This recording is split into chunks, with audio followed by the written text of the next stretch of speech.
My name is Myra. I first reconnected with Corey, my current partner, at our high school reunion. Back then, we only knew each other's names and faces, but we hit it off after sitting next to each other. Soon after, we started dating, and recently Corey proposed to me. Now, we're planning our wedding.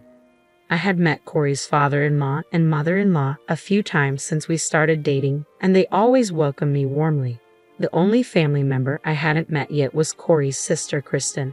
However, Kristen never seemed to come out of her room, which began to bother me. What did Kristen think of me?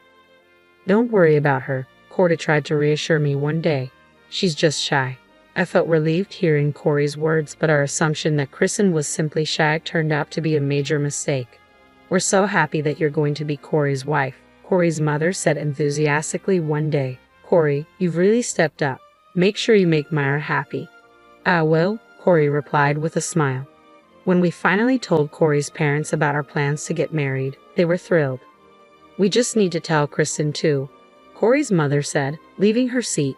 As Corey, his father, and I were chatting, a loud voice suddenly came from Kristen's room, startling us. We heard the sound of a door slamming, and then Kristen stormed into the room, glaring at me.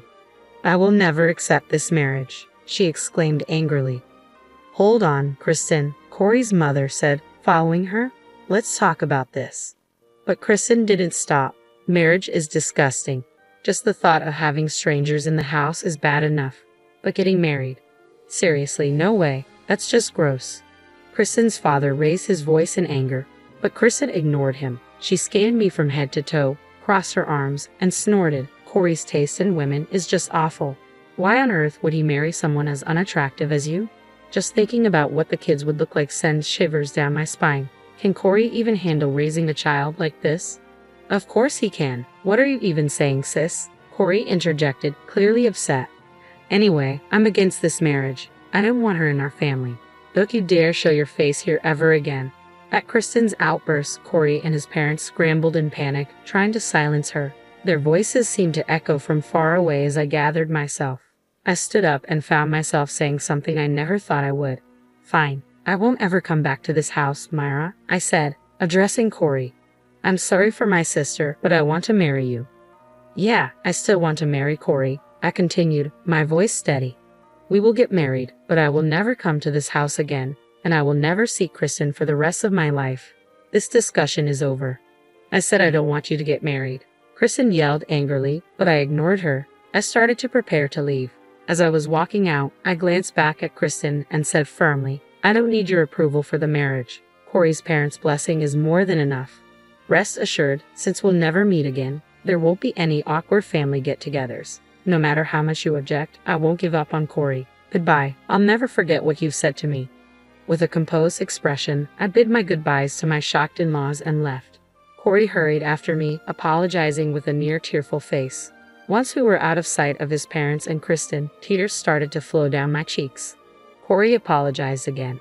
It's really sad that your sister won't accept our marriage and that I can never return to that house, I confess. But I still want to marry you, Corey. I'm sorry I'm not the woman Kristen thinks I should be. Holding back tears and with a trembling voice, I spoke from the heart. Corey hugged me tightly and whispered, You've done nothing wrong, Myra. Feeling his warmth, I reaffirmed my commitment to marrying Corey as I had declared. Corey and I eventually got married and began our life together. We had a beautiful wedding, but both of us agreed not to invite Kristen. Corey's parents repeatedly apologized for Kristen's behavior, but our relationship with them remained strong and supportive. Blessed by our family, except for Kristen's disapproval, Corey and I started our married life. However, Kristen was furious when she found out we had gotten married. She called Corey on our wedding night, yelling, Why did you marry such an awful woman? This is the worst. Eventually, Corey put his phone aside, exhausted by the noise, and simply said, Just leave us alone, before hanging up. Since then, our marriage has been problem-free. I had made it clear that I wouldn't visit my in-laws' place, and I haven't been there since that day. Instead, my in-laws, concerned about our well-being, have visited us occasionally. Each time they visit, they apologize for Kristen's behavior, to which I always reply, It's okay. I'm happy I married Corey. Looking back on everything, I think it's a good thing we've cut ties with Kristen, who was quite a handful, I remarked to Corey. If we hadn't, I shuddered to think we'd still be hearing complaints from her. Just a few months into our marriage, I discovered I was pregnant. Corey was ecstatic. Even before we knew the baby's gender, he had already started buying baby clothes and reading fatherhood books. I was feeling incredibly happy. Then, one day, I received a call from an unknown number. Though skeptical, I answered, thinking it might be from the maternity clinic or a local government office. However, the voice on the other end was one I didn't want to hear. "Myra, long time no see," said Kristen, my sister-in-law. Why is Kristen calling me now, especially after she so adamantly rejected me becoming part of the family? I thought to myself, confused. "Why?" I muttered aloud, and Kristen filled me in. "I found your number in Mom's phone," Kristen explained. "Corey has blocked me, so I thought I'd tell you." Tell me what?" I asked cautiously. In a much gentler tone than I remembered, Kristen dropped a bombshell. "I'm getting married to Ronald, a classmate of yours and Corey's." "Ronald?" I repeated, stunned. Ronald had indeed been our high school classmate. According to Kristen, they started dating through a work connection, which happened to be Ronald. Both Kristen and Ronald worked locally, so it wasn't surprising they crossed paths. Still, I couldn't hide my shock that Kristen, who had been so vehemently against marriage, was now planning to tie the knot. "You're getting married?" I asked, incredulous. "Yes, why the surprise?" Kristen replied casually. "Ronald will be at the next family meeting, so you both should come. It'll be weird if you weren't there." Okay, I managed to say, taken aback. Had Kristen forgotten everything she had said and done? She had yelled at me, humiliated Corey and her parents, and never once apologized. I felt the back of my head heat up with anger. "We'll be looking forward to it," I replied, keeping my cool. "Just so you know, don't mess this up. If you ruin my marriage with Ronald, you won't get away with it." After being told off by Kristen, I stood in front of the calendar and circled the date Ronald told us he'd be coming for a family meeting at my in-laws. I waited for that day with bated breath. Days passed, and finally, the day Ronald was set to visit arrived. Corey and I dressed up nicely and left our house to greet him.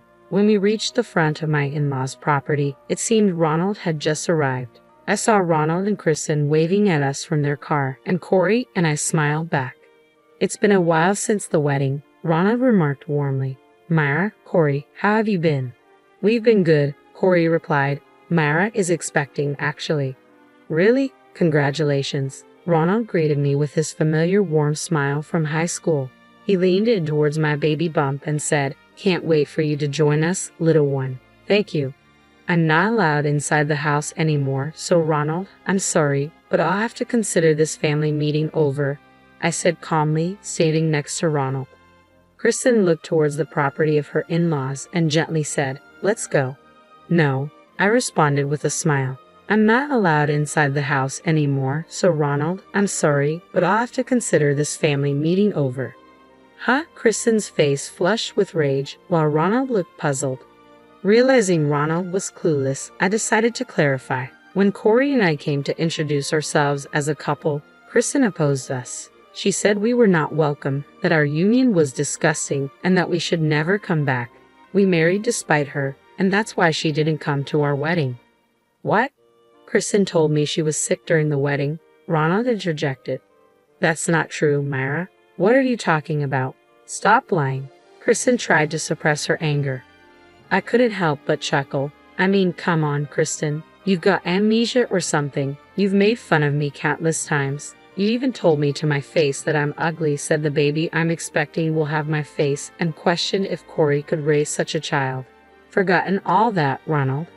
Everything Myra is saying is a complete lie." "What are you talking about, Myra?" "Stop saying stupid stuff," Kristen retorted.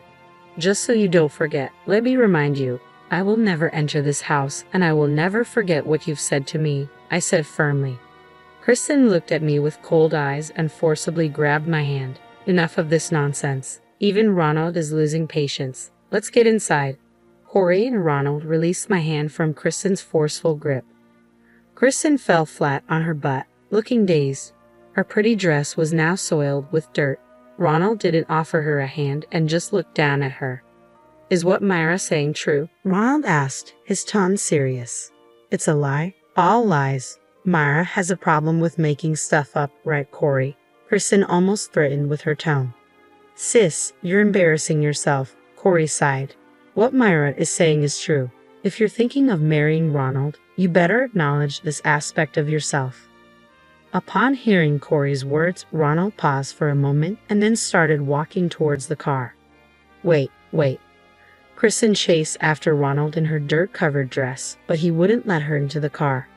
I may be overstepping by intervening in my brother's marriage, but I can't consider marrying someone who insults not just me, but even a child who isn't yet born, I stated firmly. No offense to the family, but I'll be going home today. We'll talk some other time. Don't say that, please, Ronald pleaded. Corey, Myra, thanks for letting me know about Kristen before we got married. Ronald thanked us and drove away. Kristen chased after the car, crying along the way. She stumbled and fell, continuing to cry. You'd think her own brother Corey would go to help, but instead, he took my hand. Let's go. I can't let someone who yanks a pregnant woman's hand around be in the same space as Myra, Corey said as we walked back home. Kristen's cries lingered in the air after we arrived home. Corey contacted his parents-in-law, and after being advised to share our greetings, we stood at the front of the property and revealed the truth about the past. Corey explained that Kristen and Ronald's engagement had likely fallen apart. My in-laws responded sympathetically, saying it couldn't be helped. When they visited us later, I apologized for what I had done to Kristen, even if it was out of revenge. They reassured me, don't worry, what she did was true. According to my in-laws, Kristen had isolated herself in her room ever since her engagement broke off. Ronald, who had a stable government job, ensured a stable life. But Kristen quit her job early on and is now unemployed. I heard she sneaks into the kitchen late at night to grab a meal, almost as if she's stealing it, then retreats to her room, avoiding any contact with her parents. Kristen's behavior remained unpredictable. Both Corey and I blocked Kristen's phone number. We moved to a bigger house in preparation for the baby on the way and specifically asked my in-laws not to share our new address with Kristen. It seemed like the right decision.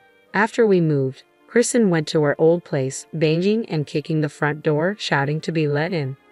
Her loud disturbance led a neighbor to call the police. Seeing Kristen causing legal trouble, my in-laws reached their wits' end. They regretted spoiling her and eventually kicked her out of their home. They provided enough money for her to live on her own for a while. Since then, I've heard Kristen has been making ends meet in a small apartment with a part-time job. As for Corey and me, we welcomed a healthy, beautiful baby into the world. Just as Kristen had said, our baby did resemble me, and she was an adorable little girl. Looking back at when Kristen opposed our marriage, I'm convinced that my unwavering decision to marry was the right one. Thanks to the courage I had back then to stand up to Kristen, I am now enjoying a happy life with a loving husband and our precious daughter.